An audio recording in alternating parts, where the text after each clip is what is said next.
For this special episode of Back to the City, I'm very excited to be joined by Walker Neudorff, who is, of course, the co-owner of Dead Media. Yes. So thank you for Dead Media.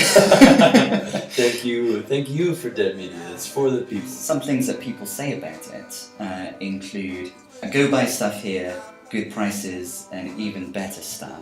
Oh, even better stuff. I fully concur with that. Mother effing gem of a treasure trove. Gem of a treasure trove. Mother effing gem of a treasure trove. This store is objectively fucking awesome, and such a rad Twin Cities gem. I feel like I'm walking into my dream bedroom.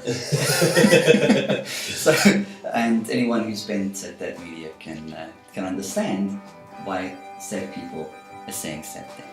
Yeah, that's really great to hear, and it's definitely always been one of the big things about running Dead Media is important for us to have a space, a record store in particular, that it feels comfortable to go into. That's something I feel like almost classically you're not even supposed to feel comfortable going into a record store. Yeah. You're supposed to be like scared of the people working there. You're supposed to feel like your tastes are uncool. You're supposed to feel judged. I think we've done a pretty good job, and it's good to see people responding the way that we want them to. Absolutely. I was going to say to pull off simultaneously not having the cooler than thou vibe whilst also having the coolest collection. It's quite a feat.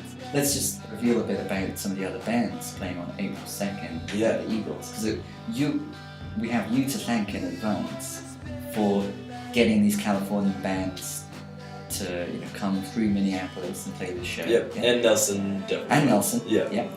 And, so what do we have in store thanks to you and NELSON? Well, it's 3 acts. They're kind of coming out of the California like burger record scene. There's this band, The Memories, which is some of the guys that help run like Burger and NAR Tapes. Just kind of like the sister label to Burger Records, and they also, it's some of the same guys that are in the band White Fang, as well as like other things. The guy Uncle Funko.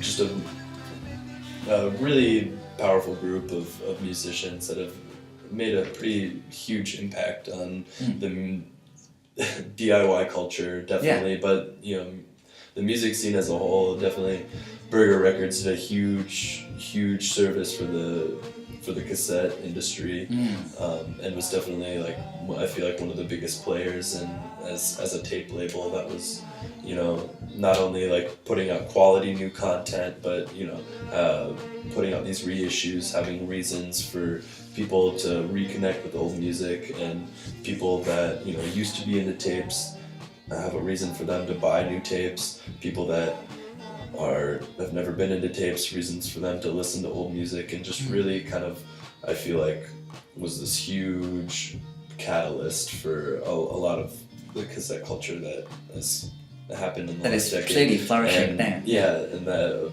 a huge reason why cassettes are a huge cornerstone of Dead Media. Burger Records has always been a good setup. So we have The Memories to thank for that. So I'm really excited to help host them in particular. Another act, COLLEEN GREEN, who is a wonderful artist and has seen she did a bunch of original stuff on Burger Records, but has seen a lot of success on the Hardly Art label with like Shannon and the Clams and Proto Martyr and a bunch of other really wonderful bands. COLLEEN GREEN's great. She actually has played an in-store at Dead Media once before, and I've had a chance to meet her, and she's a really wonderful person. I'm really excited to see her again. Was she like one of the contacts then that you had for? It's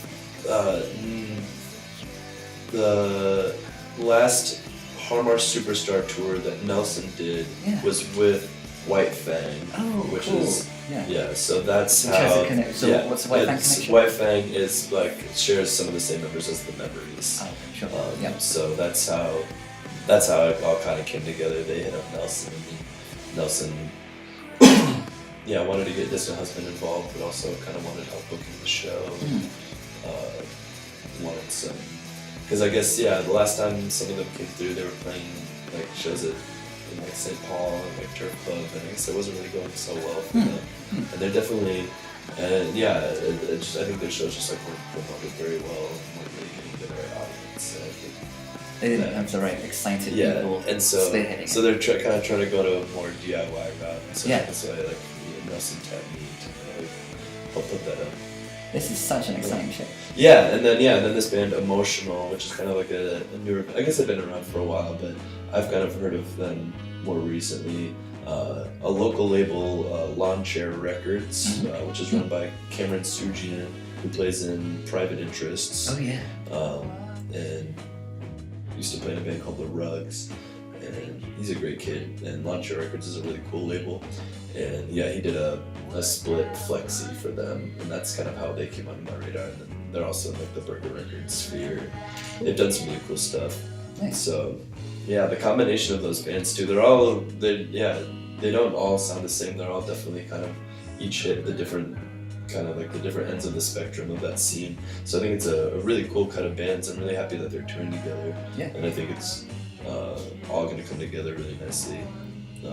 I think Distant Husband's gonna kind of be the odd band out on this show. It's like a lot of definitely like really like refined musicians who are gonna like been playing their songs and know their stuff. Yeah.